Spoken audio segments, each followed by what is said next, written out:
Shalom. Shalom mga kapatid, mga kababayan. Um, Pinagpalang araw sa ating lahat. Pinagpalang araw ng Miyerkules. Okay. Oo.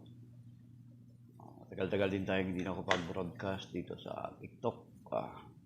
Binabati ko po ang lahat ng isang pinagpalang araw ng Miyerkules.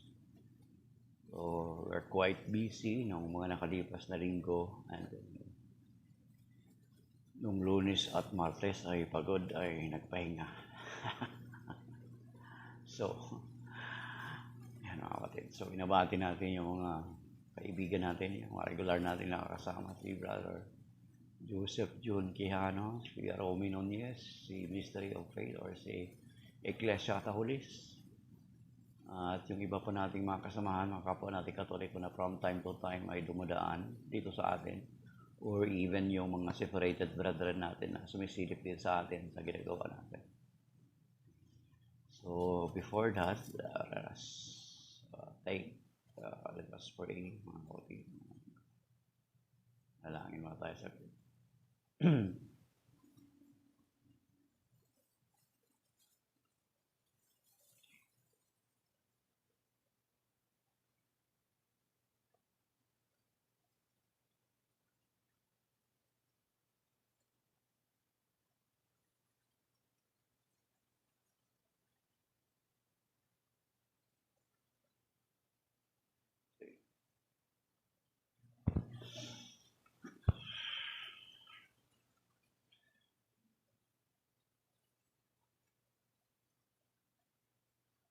In the name of the Father, the Son, the Holy Spirit. Amen. Come, Holy Spirit, fill the hearts of your faithful, and kindle in them the fire of your love. Send forth your Spirit, they shall be created, and you shall renew the face of the earth.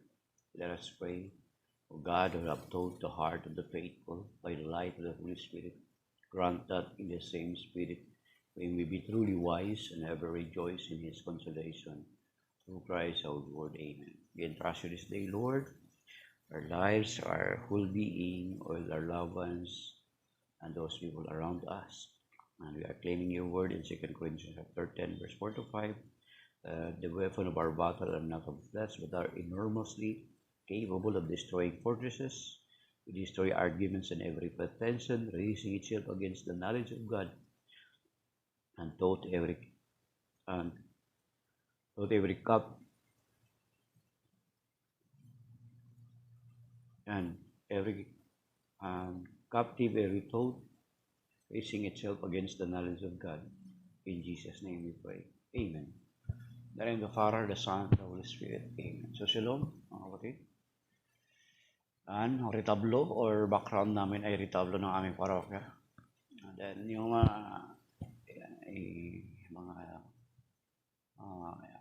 sa likod ko ay mga inhumisi na nag-renew ng kanilang commitment sa paglilingkod noong kapiyastahan ng Corpus Christi. So, shalom. Okay. So, kung taga dyan ka sa parokya na yun, ma-recognize mo kung saan dyan. So, binabati kita. So, the gospel of today is taken from the gospel according to St. Matthew, chapter 7, verses 15 to 20. Glory to you, Lord. Okay. Beware of false prophets who come to you in sheep's clothing, but underneath are ravenous wolves. By their fruits you will know them. Do people pick grapes from thorn bushes or figs from thistles? Just so, every good tree bears good fruit, and a rotten tree bears bad fruit. A good tree cannot bear bad fruit, nor can a rotten tree bear good fruit. Every tree that does not bear good fruit will be cut down and thrown into the fire. So by their fruits you will know them.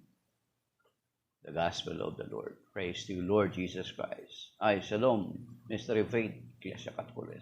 Yan. Si Ecclesia Catholic, i-add niyo po siya, magaganda yung mga content niya, mga kapatid. Si Ecclesia Catholic or Mystery of Faith, Acts 9:31. Yan. Shalom. Okay. So, yan yung ebanghelyo ngayon na itong ebanghelyo ang kinakausap ng Panginoon ang mga tao or ang kanyang mga alagad na pinag-iingat sila sa mga bulaang mga propeta. Sabi niya, beware of false prophets, mga bulaang propeta. Pag sinabing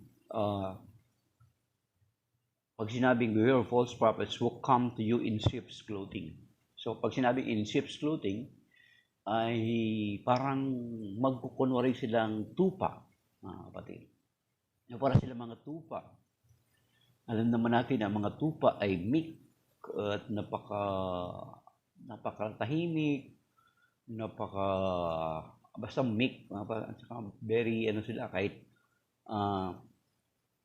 itanggalan sila or pag panahon ng summer, pagtanggalan po sila ng balahibo, ay hindi mo sila makikita na umiiyak.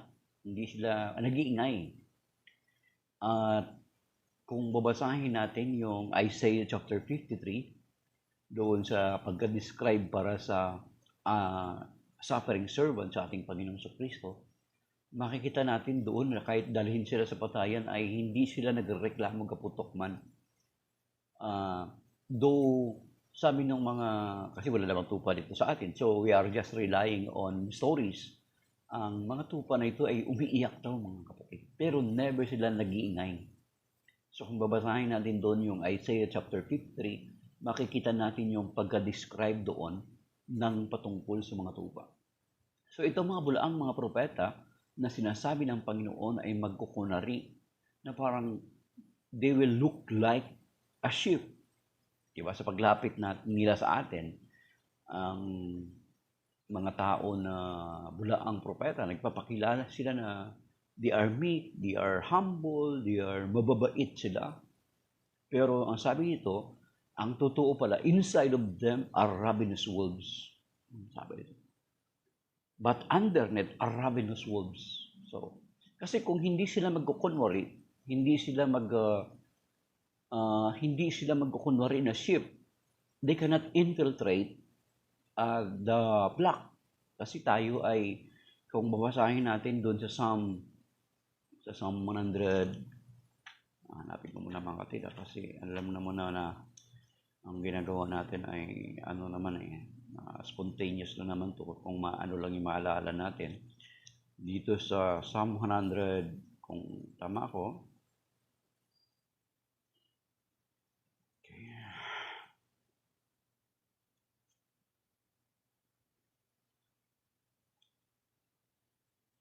Psalm 100, sinasabi dito mga kapatid, sabi natin. So yung ginagawa natin kasi, spontaneous, kung ano lang maalala natin, wala naman talaga akong tinatawag na outline, hindi ako gumagawa ng outline. Dito sa Psalm 100, verse 3, sabi dito, know the Lord is God, our Maker, whom we belong, whose people we are, God's well-tended flock. So, tayo ay kabilang sa kawan ng Panginoon. Tayo yung sinasabi sa John chapter 10 na tayo yung mga tupa. So, tayo yung mga tupa. So, itong mga bulaang mga propeta ay magkukunwari din sila ng mga tupa para ma-infiltrate nila tayo. So, kung titingnan natin sa ating panahon ngayon, sa ating konteksto, kung ano ito yung mga paano sila makakapasok sa atin, they will pretend to be a sheep. Yan. Yung parang mabait sila, harmless, pero meron silang layunin para silain ang mga tupa ng Panginoon. And let us remember na ang Panginoon ay mayroon siyang kawan. At nagtatag siya ng iglesia niya na ang kawan na ito ay siya rin kanyang iglesia. So itong mga bulaang propeta na ito, papasok sa kawan ng Panginoon, at magkukunwari na they are one with us, na mabuti yung intention nila. Kaya sabi niya, beware of false prophets, that they will pretend to be like sheep.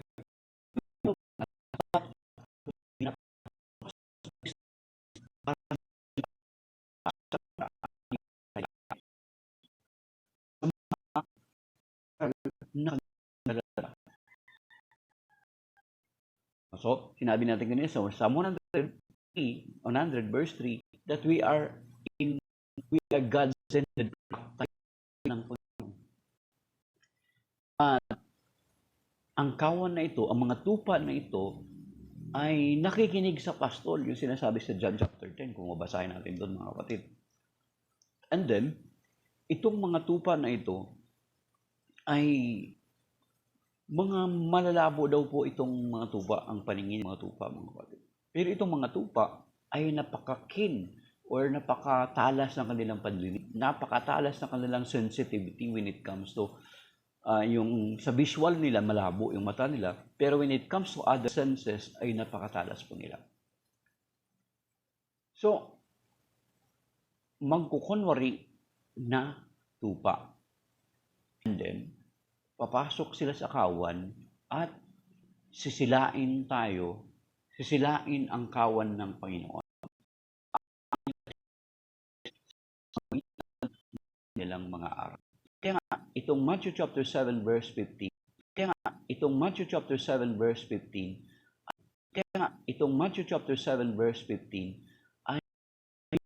na tayo ng Panginoon sa mga bulaang propeta.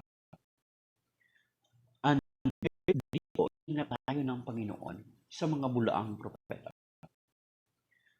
And dito, ito ng Panginoon, itong Matthew chapter 7 verse 15, dito sa Matthew chapter 24 verse 10.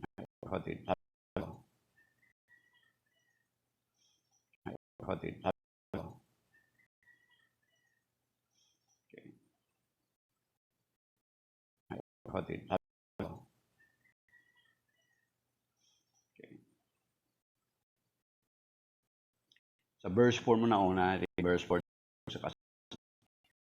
Sa mga ito sa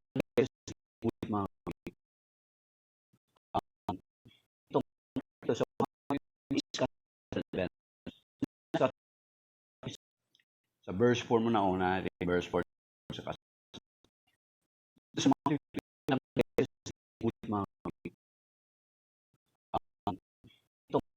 sa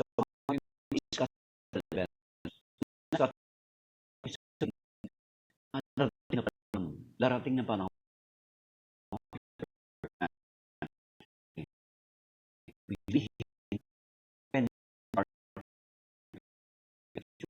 ang kinusap dito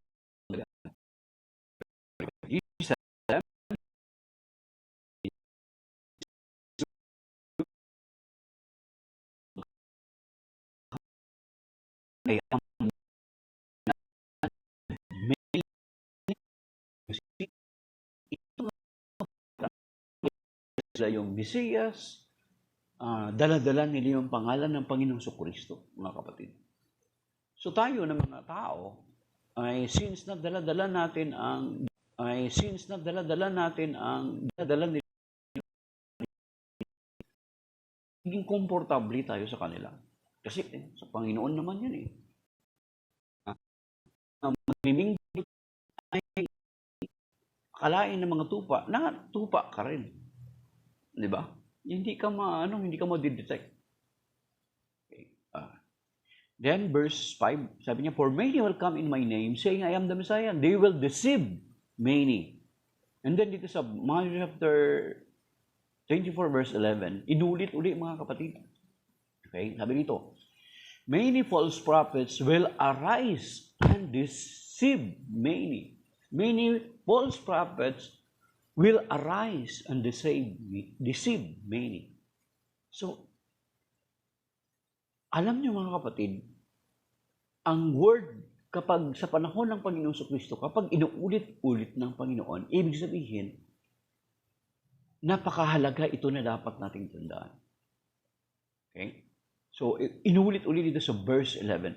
Many false prophets will arise and deceive many. Will arise. Ibig sabihin, sa kahuling panahon, kasi itong Matthew chapter 24 is eschatological events. Patungkol sa mga huling panahon. Okay? So, ibig sabihin, itong mga babala ng Panginoon Kristo ay natutupad sa ating kapanahunan. And then sa verse 24, mga kapatid, meron ba? Inulit-ulit.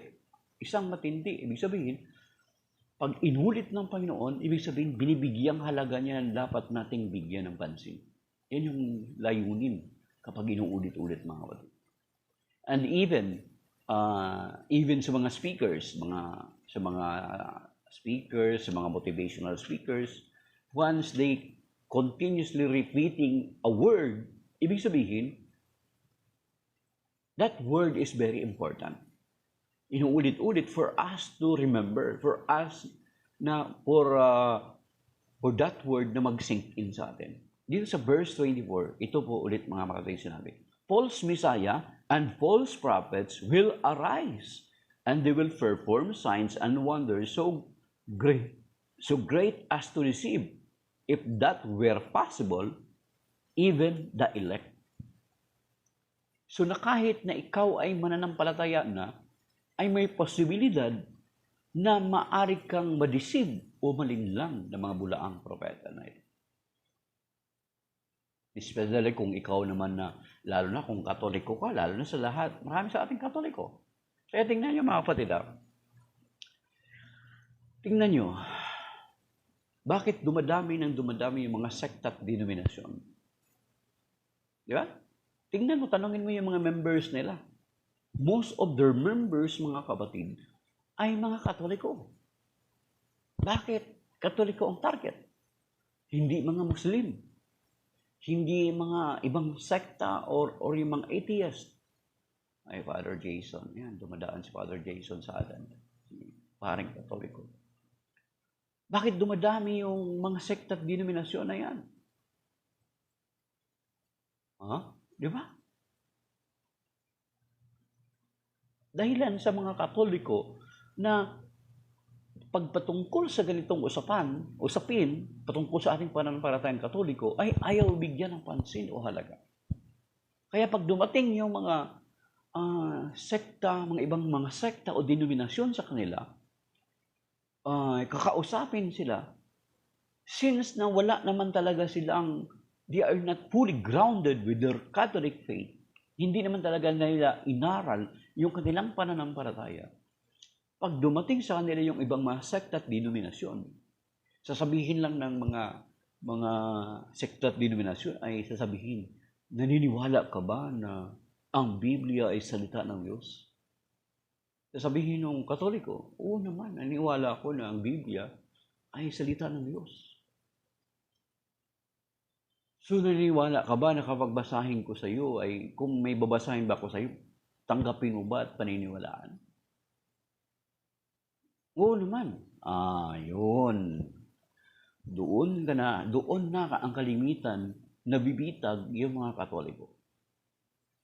If you are not fully grounded with your Catholic faith, pag ganun na yung sinabi ng pastor at dinala ka sa isang talata sa Biblia, halimbawa, dadalhin ka halimbawa din sa Matthew chapter 23 verse 9. Itong sinasabi dito. Sa Matthew 23 verse 9. Okay. Masahin, punta natin mga kapatid kasi dito naman tayo kanina sa Matthew 24. Sabi dito, as for you, do not be called Rabbi. You have but, dito sa verse 9, call no one on earth your Father. You have but one Father in heaven. Yari ka na ngayon. Bakit kayo ng mga Katoliko, ang mga pare nyo, tinatawag yung Father? Yari ka na ngayon. Wala kang alam. Diba? So, kung hindi mo talaga pinag-aralan yung pananampalatayang Katoliko, dito ka lang sa verse na ito, wendang na bagsak ka na kagad. Bakit mga pare nyo tinatawag na Father?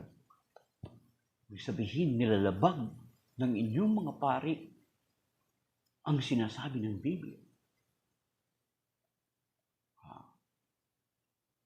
Sabihin, mga pari nyo lumalabag sa Biblia. So bakit kayo sumusunod sa kanila? Yun yung mga sasabihin.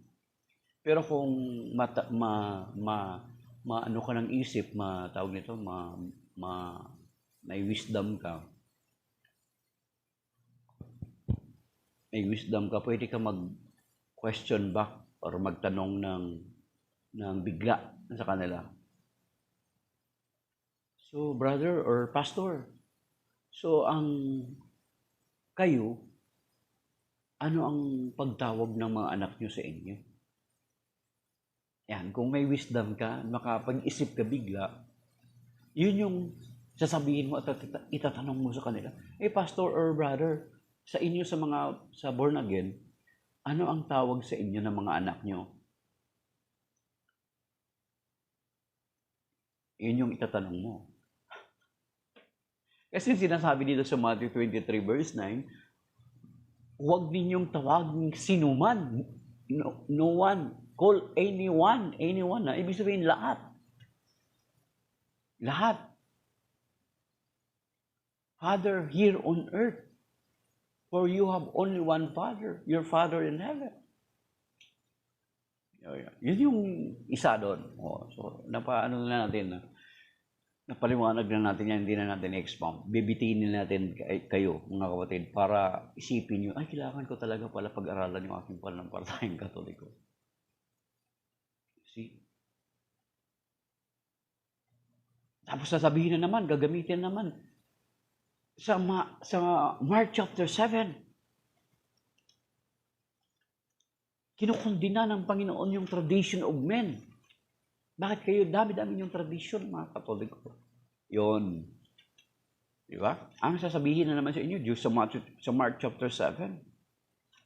Okay? So, nasabi dito.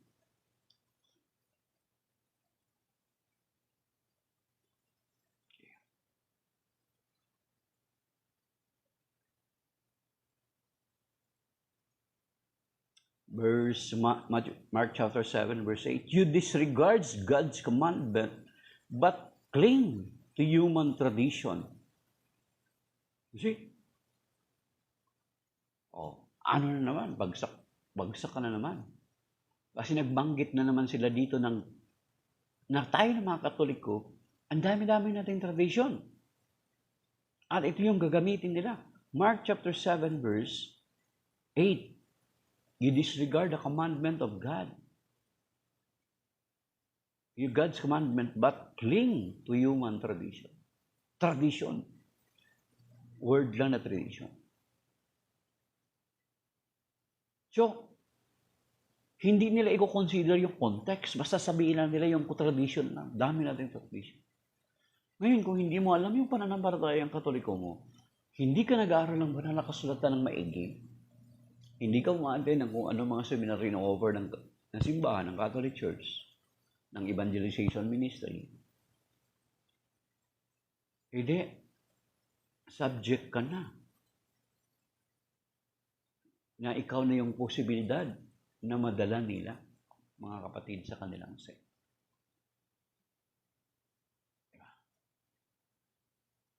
Lalo na yung marami tayong mga pastor na mga nag-convert pabalik sa Catholic Church na ang strategy nila ay mag-feeding, then pupuntahan ka sa bahay mo, dadalan ka ng bigas, sardinas, kape, noodles. Ang iba pa nga dyan is scholarship. Kasi may nagsusupport sila sa ibang bansa. Yung picture na yan, ipapadala nila doon. Maraming magsusupport. Yung support na galing sa ibang bansa, hindi naman nila, sinasabi nila, hindi naman talaga nila lahat binibigay. Natural, kailangan may matira sa kanila. Iyari ka na ngayon. Para ka na ngayong si Esau.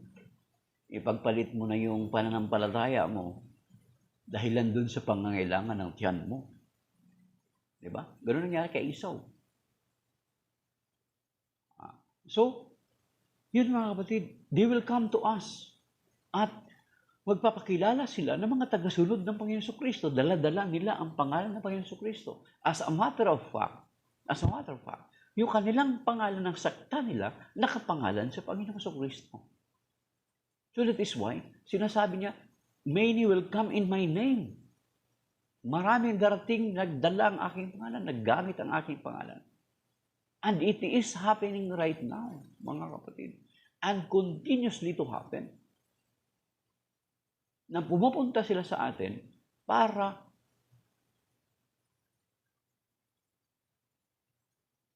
hindi para maliwanagan, but kundi para iligaw. That is why, ang babala sa atin ng banal na kasulatan, hindi lamang ang Panginoon Kristo. Ang Panginoon Kristo nagbabala na sa atin during eschatological discussion niya.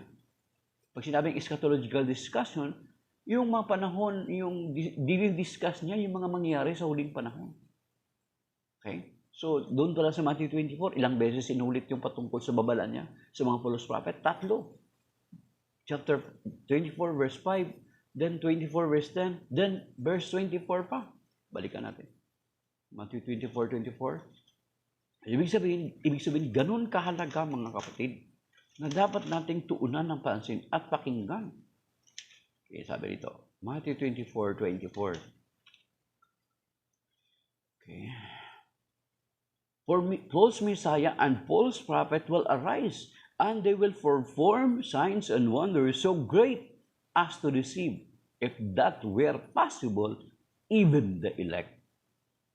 So kahit ikaw sinasabi mong matagal ka na sa pananampalataya, may posibilidad na pati ikaw ay madaya nito mga bulaang propeta. That is why, alam niyo mga kapatid, dito sa 2 John verse 10, mga kapatid, sinasabi dito, sa 2 John verse 10, may sinasabi dito ang banal na kasulatan na ito rin ay sinabi lang sa atin ahead of time, noon pa. Sabi dito, verse 10, para hindi tayo maligaw, ito yung sinasabi ng banal na kasulatan. Sabi dito, if anyone comes to you and does not bring this doctrine, do not receive him in your house or even greet him. So you see, para hindi tayo maligaw nitong mga bulaang mga saksi, mga nagsasabi na sila kuno ay sa Panginoon, ay ito yung sinasabi ng banal na kasulatan. If anyone comes to you and does not bring this doctrine, do not receive him in your house or even greet him, for whoever greets him shares in his evil works. So mayroon na palang itinuro sa atin. Noon pa mang una. Kaya nga, at ano yun? Ito sinasabi sa 1 Corinthians chapter 11, verse, verse 2, mga kapatid. Ang sabi dito, I praise you because you remember me in everything and hold fast to the traditions just as I handed them on to you. So you see, kanina sinasabi ko sa inyo yung Mark 7, yung tradition na ipupukol nila sa atin, na hindi nila kinukonsider yung context, samantala, meron pala itinuro na tradisyon sa atin na dapat nating panghawakan. At yun yung binanggit kanina dun sa 2 John verse 10 to 11. Na yung itinuro sa atin, na kapag binagturo na iba, maliban dun sa itinuro sa atin, na nung una pa, kapag may dala sila na iba doon sa itinuro na sa atin, huwag daw nating tanggapin or even batiin sila. Kasi nakikisangkot tayo sa kanilang kasalanan. Okay? Sabi dito, I praise you because you remember me in everything and hold fast to the traditions just as I handed them on to you. Di ba? Nakita natin yung 2 John verse 10 tsaka 11. Okay. Then meron pa uli. 2 Thessalonians chapter 2 verse 1 Thessalonians chapter 2 verse 15, mga kapatid. 2 Thessalonians chapter 2, verse 15. Second. Sabi ko nga sa inyo mga kapatid, wala tayong outline. Spontaneous lang tayo. Kaya nakakalimutan lang din. Ang sabi dito mga kapatid, therefore, brothers, stand firm and hold fast to the traditions that you were taught either by an oral statement or by letter of ours. So this so-called tradition, itong mga tradition na ito is being kept by the church na ipinasa-pasa sa atin until now na napapreserve natin. So either it is in writing or it is in oral teachings, dapat panghawakan natin yun para hindi tayo maligaw. Meron pa isang babala patungkol sa mga bulaang propeta mga kapatid. Para hindi tayo maligaw, kailangan panghawakan natin yung tradition na itinuro na sa atin, yung tradition na that is being passed down from generation to generation sa first century church until now. At kung titingnan natin, sino yung meron ng ganun? Tayo lang sa Catholic Church. Because the Catholic Church is the church founded by the Lord Jesus Christ na nagpasimula ng unang siglo until now. That is why tayo lang sa Catholic Church may tinatawag na 267 popes. Kasi may tayong tinatawag na apostolic succession. May continuity, hindi na putol, hindi natalikod, or kailanman matatalikod, mga kapatid. Kaya meron sinasabi dito sa 2 Thessalonians chapter 2, verse 15, na sinasabi na, ulitin natin, okay, 2 Thessalonians chapter 2, verse 15, okay, sabi dito, therefore, brothers, stand firm and hold fast to the traditions that you were taught, either by an oral statement or by a letter of ours. So you see, yun yung sinasabi sa atin. At meron ba dito mga kapatid sa Galatians chapter 1. Okay? Ito yung babala sa atin ng Panginoon. Na para hindi tayo maligaw, manatili tayo sa tradisyon na itinuro ng Panginoon ng mga apostol, ng Panginoon at ng mga apostol, at iwasan natin yung mga tao na iba ang dalang mabuting balita. Kasi kung tatanggapin natin sila, makikisangkot tayo sa kanilang mga ginagawa. Okay? Bakit ka pa makikinig sa kanila? The Lord Jesus Christ established only a church, mga kapatid. At ang simbahan niyang ito, yun yung binigyan niya ng authority. So therefore, the church, yun yung ating pakikinggan. Hindi ito mga nagdadala kuno ng pangalan ng Panginoon Kristo, nagdadala kuno na ang kanilang sekta ay nakapangalan sa Panginoon. Okay? Ang babala ito, sinasabi dito. Verse 6, sabi dito, I am amazed that you are so quickly forsaking the one who called you by the grace of Christ for a different gospel. Not that there is another gospel. Okay? Not that there is another, but there are some who are disturbing you and wish to pervert the gospel of Christ. Pini-pervert ang gospel of Christ. In so many ways, mga kapatid. Okay, sabi dito. But even, ito babala mga kapatid, mabigat. But even, sabi dito, if we, sabi ni San Pablo, if we, kahit kami, or kahit anghel, you see, from heaven should preach to you a gospel other than the one that we preach to you, let that one be accursed.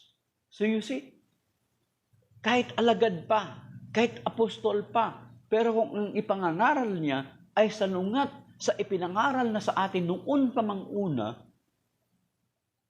or kahit may dumating pang anghel ako, ganito ang sabi ng Panginoon, umanib kayo sa amin. Kasi ang aming pangalan, tingnan mo naman na sa Biblia. Kahit mag-udyok pa yung anghel na yan, mga kapatid. Okay?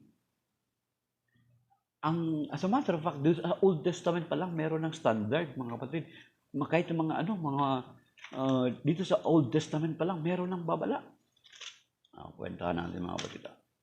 Sa Deuteronomy chapter 13, kung tama yung aking pag-alaala. Okay?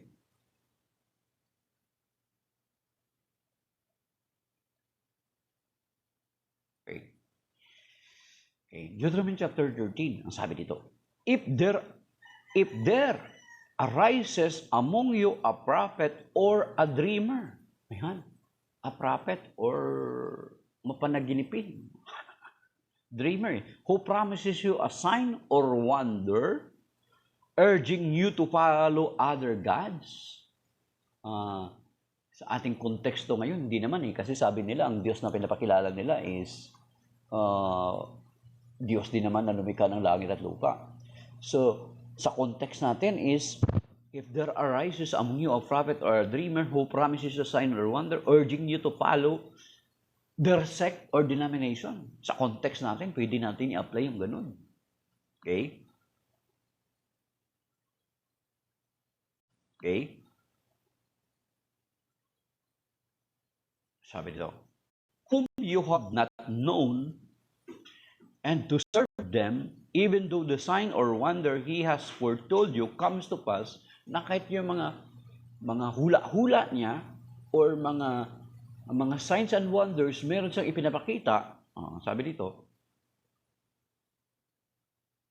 even though the sign or wonder he has foretold you come to pass, yan, kahit may mga nagsasabi na magkatotoo yung kanilang mga sinasabi or meron siyang mga pinapakitang himala, ang sabi dito, mga kapatid, sabi niya, pay no attention to the words of that prophet or that dreamer. For the Lord your God is testing you to learn whether you really love Him with all your heart and with all your soul. The Lord your God shall you follow, and Him shall you fear. His commandments shall you observe, and His voice shall you heed, serving Him and holding fast to Him alone. So you see?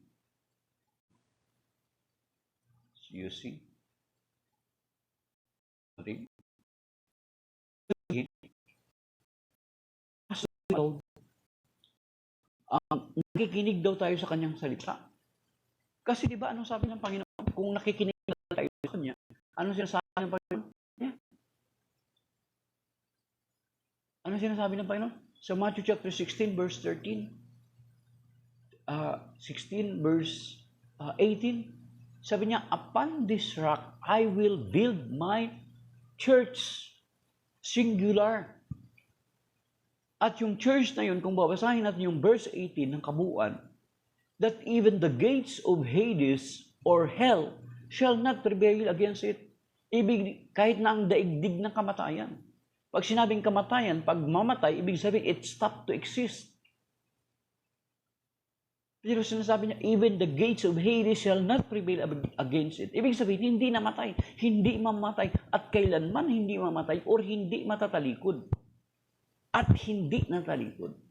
Kasi ang pangako ng Panginoon, i-establish a church that even the gates of Hades shall not prevail against it. So therefore, wala na dapat tayong sasamahan pa, kundi yung iglesia niya lamang na itinatag at hindi yung iglesia ng tao na itinatag ng tao na ipinangalan lamang sa kanya, mga kapatid. Kaya nga, yung sinasabi ng Panginoon na sa John chapter 10, sabi niya, I am the door of the sheepfold. Lalo na kapag mga shepherd, ang context nun sa John chapter 10, yung shepherd, kapag nasa field sila, ay gagawa sila ng, kung wala silang makitang kuweba, gagawa sila ng isang kulungan, and then yung magiging silbing pinto, ang shepherd. Ibig sabihin na sinasabi ng Panginoon, over my dead body, You cannot get my sheep over my dead body. Yan, mga kapatid. At pagdating dun sa John chapter 10, verse 16, sabi ng Panginoon, I have other sheep that I need to take care also, so that there will be one flock and one shepherd. Hindi sinabi ng Panginoon doon na there will be another flock or another shepherd, or there will be more flocks and more shepherds. Ang sabi ko nga sa inyo, kung sinabi ng Panginoon, there will be more flocks and more shepherds, hindi na tayo mabahala kung bakit kung bakit ngayon ay kanya-kanya tayo. Kung bakit maraming sect of denomination, hindi na ako mababahala doon eh. Hindi na ako mababagabag. Kasi kung ang sinabi ng Panginoon sa John chapter 10, verse 16, there will be more flocks and more shepherds, or there will be another flock or another shepherd. Kung sinabi ng Panginoon yun, hindi na ako mag-worry. Hindi na ako magsasalita patungkol dyan. Pero ang sinabi nun ng Panginoon sa John chapter 10, verse 16, there will be one flock and one shepherd, mga kapatid. Okay? That is why sinasabi ng Panginoon na kahit ang mga apostol pa ang magsalita or anghel, yan, meron sa atin, kinausap daw ng anghel. Meron sa ibang bansa, si Joseph Smith, sabi nga ni Atty. Marvel Yasus, si Joseph Smith ay kinausap daw ng anghel. Si propeta ng Muslim, kinausap daw ng anghel. Sa atin, lugi sila. Talo sila sa atin. Bakit? Sa atin, anghel daw. Kaya talo bumpanis talaga pagdating sa kwentuhan ang ibang mga bansa. Diba? So mga ganun, mga kapatid. Kahit anghel man, sabi sa Galatians chapter 1, nabinasa natin kanina, kahit sino mang mga alagad na iba ang dalang mabuting balita, kahit anghel man or sila man, ay huwag nating paniwalaan kung mag-deviate na sila doon sa kung ano yung unang itinuro sa atin. At kung titingnan natin, tayo yung nagtataglay ng kung anong itinuro ng mga unang alagad sa atin. That is why, marami namang mga pastors nag-convert sa Catholic Church because of the early writings ng mga church fathers, because of the writings ng mga early Christians. Kasi yung sinasabi sa 1 Corinthians chapter 11, verse 2, at 2 Thessalonians chapter 2, verse 15. At even dun sa 2 John, verse 10, na kapag may mga tao na pupunta sa bahay natin na iba yung turo nila, huwag natin tatanggapin. Paano natin masasabing ibang turo nila? Unang-una, tanungin natin. Okay? Tanungin natin, mga kapatid, i-qualify natin, ha? Okay. Anong taon ba yung sekta mo itinatag? Anong taon? Kung ang sekta niya itinatag lamang noong, halimbawa, 1913 or 1830, take note, check nyo. Challenge ko sa inyo, i-check mo lahat ng mga sekta na meron sa kasalukuyan. I-check mo sa Google or si AI. Can you provide for me all the sect and denominations and their founders? Or all the church and religions, sect and denomination and their founders? Can you provide me for that? Kung tamad ka na, tanongin mo na si AI o di kasi si ChatGPT. ChatGPT and AI, Meta will provide you the answer. So therefore, kung yung mga sekta na yan ay hindi nagpasimula noong AD 33, ay question that. Iko-question nyo yan. Ibig sabihin, kasama sila doon sa mga darating. Ibig sabihin, yung aral nila ay hindi nagpasimula noong unang panahon pa. Di ba? Kaya nga, hold fast to the traditions that were handed down to you. So, sinabi yun nung unang siglo. Hindi nitong 1914, 1830, 1920, 1984, 1980, year 2000. Hindi ganun. Isa pang babala, mga kapatid. Isa pang babala. na sinasabi sa Biblia. Para hindi tayo maligaw. Ano sinasabi dito? Even the Bible, mga kapatid, ay sinasabi niya. Bakit tayo sasali diyan sa mga sekta na tatag lamang ng tao? Samantala, the Lord Jesus Christ has established a church, singular. Upon this rock, I will build my church that even the gates of Hades shall not prevail against it. Ibig sabihin, hindi makapananaig yung daigdig ng kamatayan. Ibig sabihin, hindi niya, it will not stop to exist. It will continue to exist, mga kapatid. Kasi sa prophecy pa lang eh. So bakit ka sasali sa isang sekta o denominasyon na tatag lamang ng tao? Di ba? Ibig sabihin, iko-compete mo yung itinatag ng Panginoon. Samantala, maging sa Psalm 127 verse 1, na meron na sinabi doon, na kapag ang isang sambayan ay hindi ang nagtatag ang Panginoon, walang kamuluhan. Yung iginawa ng isang panday. So walang kabuluhan. So dapat ang Panginoon ang nagtatag. Kaya nga nagtatag siya doon sa Matthew 16 verse 18, upon this rock I will build my church. At yan din yung sinasabi sa hula, doon pa man sa Lumang Tipan. Sa Daniel chapter 2 verse 44. Sabi doon, in the lifetime of those kings, God will set up a kingdom that shall never be destroyed. Yun yung ibig sabihin ng Matthew chapter 16 verse 18. That even the gates of Hades shall not prevail against it. God will set up a kingdom that shall never be destroyed. Okay? Kaya nga dito ang babala, mga kapatid. Ang babala dito sa Romans chapter 16, verse 17 to 18. Ito yung sinasabi, mga kapatid. Kung talagang naniniwala tayo sa banal na kasulatan, dapat pakinggan natin ang banal na kasulatan. At ito yung sinasabi niya. Sabi niya rito, I urge you, brothers, to watch out for those who create dissensions and obstacles in opposition to the teachings that you learn. O yun. Ibig sabihin, may teachings na tayong natutunan nung una pa man.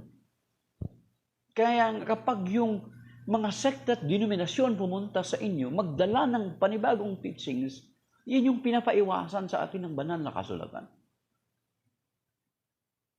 Whether they like it or not, they will like it or not, kasama sila doon sa binabala ng Panginoon na sa Matthew 24:24. Yung mga false prophets na darating. Kaya nga sabi dito, ulitin natin, I urge you, brothers, to watch out for those who create dissensions. Ang pagkakampi-kampi at pagkabahabahagi. Okay? In opposition to the teachings that you learned, avoid them. Yun din yung sinasabi kanina sa Galatians chapter 1, di ba? Avoid them. Yun din yung sinasabi sa 2 John verse 10 to 11. Avoid them. Okay? Iwasan ninyo sila. Okay? Verse 18, itong mabigat. For such people do not serve our Lord Christ, but their own appetites, and by fair and flattering speech, they deceive the hearts of the innocent. So you see, for such people do not serve our Lord Christ, but their own appetites, and by fair and flattering speech, they deceive the hearts of the innocent. Maaakay kanila sa pamagitan ng mga magagaling nilang pananalita. Ayun dito! Sasabihin ka gano'n. Oo nga, para kang baka. Katoliko ka, tamad ka mag-aral, may mga announcement sa parokya nyo, may mga basic Bible seminar, may Paris Renewal Experience, may mga formation na ino-offer ng simbahan, mga recollection, ayaw mo maten. Kaya kapag binasahan ka, yari ka na. Di ba mga kapatid? Sabi niya, those who create dissensions. Bakit dissension? Kasi nag-create na nga ang Panginoon. Meron siyang kawan, isang pastol. Meron siyang kinreate na iglesia. Bakit ka pa aanib doon sa mga iglesyang tatag ng tao gamit ang pangalan ng Panginoon? Di ba? Ito na. Yun yung dissension, mga kapatid. Nagkikreate sila ng dissension, ng faction. Alam niyo na ang nagkikreate niyan ay demonyo, mga kapatid. Hindi kalooban ng Diyos yung faction sa iglesia natin, sa simbahan natin, or sa body of Christ. Ikinalulungkot ng Panginoon yan. That is why, kung titingnan natin yun, John 17, yan yung prayer ng Panginoon. He prayed for the unity of His believers. Ibig sabihin, hindi talaga sinasangayunan ng Panginoon dissension, yung division, yung faction. Yung factions. Kaya nga sinasabi nito, iwasan natin yung mga ganun. Bakit? Alam nyo ba na ang division is a work of the devil?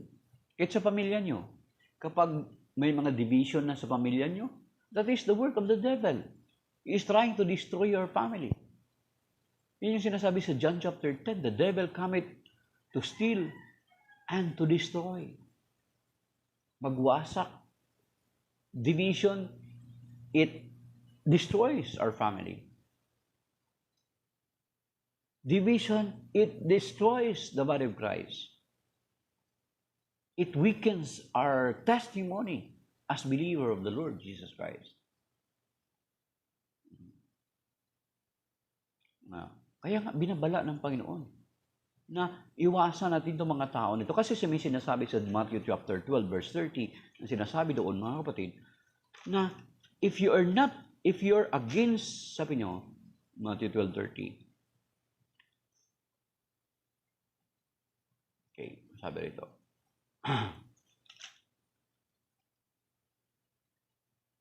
Whoever is not with me is against me. Okay? Therefore, let us remember that Jesus and the church is one, because the church is the head of the church, and the church is His body. So therefore, if you are against the church, ibig sabihin, you are against the Lord Jesus Christ. Di ba ganun nangyayari kay St. Paul, Acts chapter 9? Ano sabi niya? Nung inuusig ni St. Paul ang mga mananampalataya, ano sabi niya? Ang simbahan? Doon sa Acts chapter 9, Who are you, Lord? I am Jesus whom you are persecuting. Sino ang inuusig ng San Pablo? Yung mga mananampalataya. Ibig sabihin, if you are against the church He founded, you are against Christ. Ito yung sinasabi sa Matthew 12:30. Okay, sabi dito.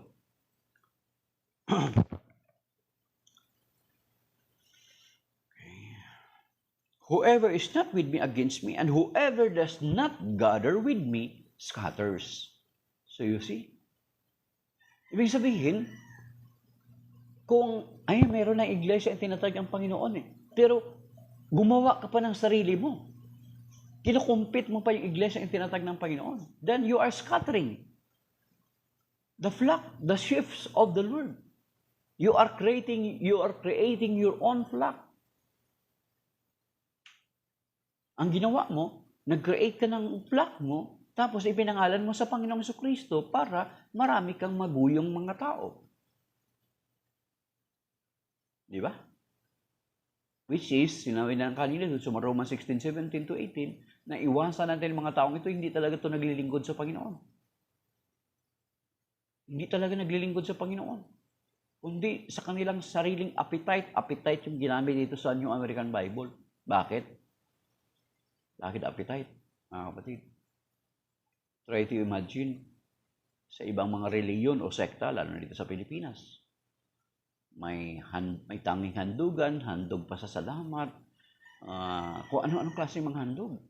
Meron sa ibang sekta, ang standard sa kalimitan ng mga evangelicals is yung tinatawag na love offering at saka tithes. Try to imagine. Every week, you need to give your tithes and love offering. Kaya nga, di ba, usually yung sasabihin ng mga sekta at denominasyon, sabihin nila, ang Katoliko, mga sakramento may bayad, sabihin nila. Kung susuriin natin, ang binyag, isang beses ka lang binyagan. Kahit mapunta ka pa sa ibang sekta, pagbalik mo, hindi ka na bibinyagan. Magkukumpisal ka lang at professional faith.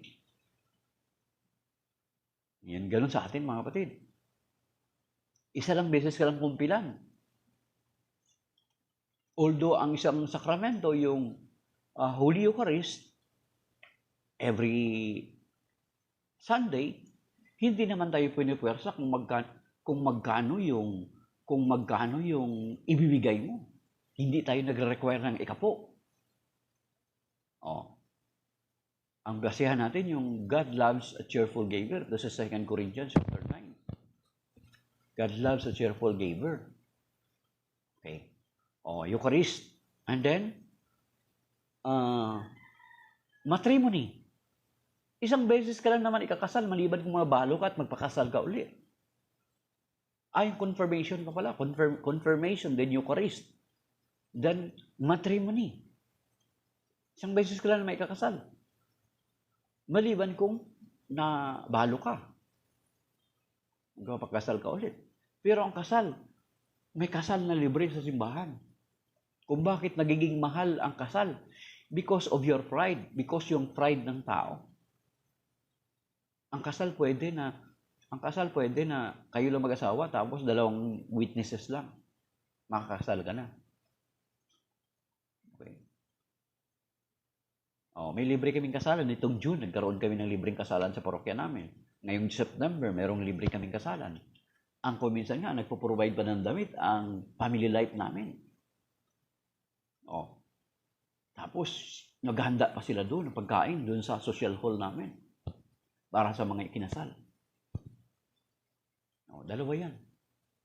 Ngayong June, nagsimula nitong June, nagkaroon na ng kasalang parokya, then sa September, bago magpiasda kami. Libre. Then, yung anointing of the sick.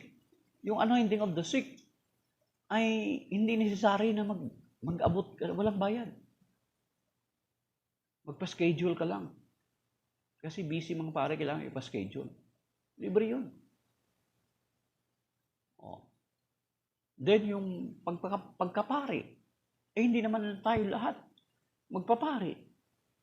Di ba, mga kapatid? Okay. So yun mga kapatid. Hindi naman tayo lahat magpapari. So, yun yung sasabihin ng ibang sekta sa atin. Binabayad daw yung sakramento sa atin. Samantala, na kapag mapunta ka na sa mga sekta o denominasyon na ito, magbibigay ka ng love offering, magbibigay ka ng ikapo. Ang ikapo, it is based on your income. Gross income. Kung magkasweldo ka ng 2,000 at 20,000, ano yung magkano yung ikapo mo? Sa 20,000, di ba? 2,000, tama? Tama ba? 2,000. 2,000, i-multiply mo kung hanggang ilang taon ka magpipirmi dyan sa sekta na yan. I-multiply mo yung ikapo mo na yun. Maliban sa love offering. Sa love offering, may dumating na bonus. Ang love offering minsan ay mas mataas sa ikapo. Kasi love nga eh. Hindi, ang may measure mo, hindi mo siya i-measure sa ikapo. Depende kung ano yung dinikta ng puso mo. Alam mo, nakaroon ka ng bonus, 100,000. So, hindi ka magbe-base sa ikasampung bahagi, kundi magbe-base ka sa love nga sa pag-ibig mo.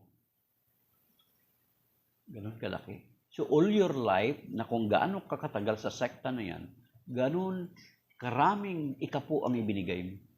Ngayon, bilangin mo yung sakramento natin. Compare those mga ikapo at love offering na yan.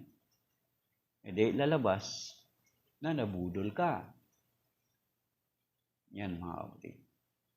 Kaya ang sinasabi sa Romans 16:17, these people are not serving our Lord Christ, but their own appetite.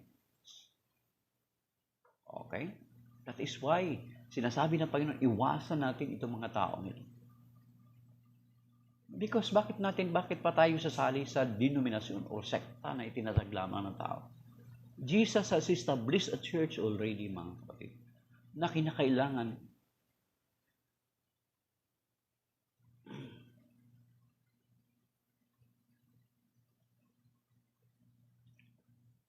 the church has already established a church, the Lord Jesus Christ. Kaya nga, pagdating ng araw, mga kapatid, itong mga sekta at denominasyon ay mananagot talaga sila sa Panginoon. Kasi doon sa Galatians chapter 5 verse 19, may babala doon. At yung babala na yun, yung dalawa doon, ay salamat sa review, Father Kelly. God bless you, Father Kelly. Like ko lang po ako, Father. Okay? Salamat po sa pagdaan. Si Father Jason po, from time to time ay dumadaan din po rito. Magka-friend po kami. Masipag mag-TikTok yun si Father Jason. Salamat po, Father, sa pag-follow. Ako naman po, under po kami sa Diocese ng Antipolo. Okay. So, baka kung yung sa Tarlac, baka nakapag-pilgrimage na kami dyan sa parokya mo. Kasi ang parokya namin, yearly may pilgrimages. So, halos lahat ng mga parishes dito sa Luzon ay napuntahan na po namin. So, isa pa mga kapatid, itong sinasabi ko sa mga sekta at denominasyon. Kung talagang nakikinig kayo sa salita ng Diyos, Father Mark Lazaro. Sino po si Father Mark Lazaro? Taga-diocese din po ba namin? Diocese of Antipolo po kami. International, under ng International Shrine of Our Lady of Peace and Good Voyage. Yan po. At ang ano namin po, Father Mark Lazaro, Antipolo. Okay.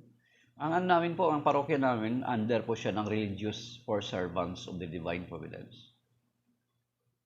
Ganun po. Okay, sige po. Sige po, Father. Salamat po, Father, ha. Nakaka-inspired na may mga pare tayong sinusuportahan tayo sa malilit nating effort. Okay.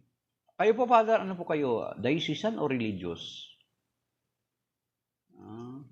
Kami religious yung ano namin, nasa retreat sila ngayon since noong Lunes yata, nag-umpisa sila ng retreat. Hanggang July, isang mga 2 linggo na retreat nila sa Cagayan de Oro. So, wow, Father Jason. Okay, sige. Okay. So, pakisama na lang po yung mga pari namin, mga PSDB, for Servants of the Divine Providence sa prayer. Nasa retreat po sila ngayon sa Cagayan de Oro. So, pakisama po sila sa iyo prayer, Father. Andun po sila ngayon, mga July pa sila babalik, mga first week. So, napakahaba na kanilang retreat. May God bless them. So, salamat na, Father. Okay, salamat sa prayer. Okay. So, take note, mga kapatid, na ang Panginoon Kristo ay nagbababala sa atin. Magiging banal na kusot ng babala sa atin, ang sinasabi nga doon sa Galatians chapter 5, verse 19. Alam ko ito, binabasa palagi ito ng iba nating mga separated brethren natin. At ang sinasabi doon mga kapatid, babasahin natin kasi ito, ginagamit din nila ito against sa atin. They are thinking na we are violating these verses in the Bible. Galatians chapter 5, verse 19. Magtatapos tayo dito mga kapatid. Sabi rito. Okay. Hindi maikakaila ang mga gawa ng laman, pangangalunya, karimarimarim na pamumuhay, kahalayan, pagsamba sa Diyos-Diyosan. Ito yung inaakusa nila sa atin, pagsamba sa Diyos-Diyosan. Kasi ang akala nila, tinuturing nating Diyos ang mga santo. So kapag ang mga santo ay tinuturing natin mga Diyos, of course, makukwalify sila ng Diyos-Diyosan because they are not really a true God. Pero hindi natin tinuturing na mga Diyos ang santo mo eh. Okay?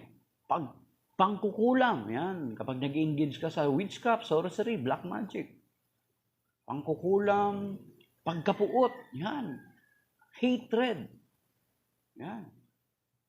Okay? Pagkagalit, paninibugho, kasakiman, pagkabahabahagi, pagkakampi-kampi. Ito yung pagkabahabahagi at pagkakampi-kampi. Hindi nila binibigyan ng diin. And they are doing it. Yun yung sinasabi kanina sa Matthew 12:30, mga kapatid. Okay? Pagkainggit, paglalasing, walang taros na pagsasaya, at iba pang tulad nito, binabalaan ko kayo tulad nung una, hindi tatanggapin sa kaharian ng Diyos ang gumagawa ng gayong mga bagay. So you see, huwag niyo kalimutan yung pagkakampi-kampi at pagkabahabahagi. Because that is the work of the devil, the work of the flesh, na ini-instigate, ini-inspired ng demonyo. So, huwag natin kalimutan yung i-memorize natin yung lahat, pero huwag natin kalimutan din yung dalawa. Pagkakampi-kampi at pagkabahagi. Yun yung sinabi ng Panginoon sa Matthew 12:30. Ang hindi panig sa akin ay laban sa akin. At ang hindi tumutulong mag-ipon ay nagkakalat. Yan, mga kapatid. So, maybe that is by now, mga kapatid. Shalom. So, ano oras na? 8 na. Ay pasok pa, mga kapatid. Okay, shalom, may God bless us. Iligtas naman tayo ng Panginoon sa mabigat ng mga pagsubok, sa mga malulubang karamdaman. Iligtas tayo sa mga sakuna, iligtas tayo sa mga trahedya, iligtas tayo sa mga disgrasya, iligtas tayo sa hypertension, sa high blood pressure, sa kidney failure, sa cancer, sa stroke, o ano pang mga karamdaman. Pagalingin nawa ng Panginoon o i-comfort ng Panginoon yung mga nakakaranas ng mga pagsubok sa buhay. Sa Honorable Calix at saka si Brother Dominic Navarro. Shalom, signing off, my dear brothers and sisters. Thank you and God bless sa lahat mga nag-follow, nag-like at saka nag-share. Amen. 805 likes. 8 shares. Amen.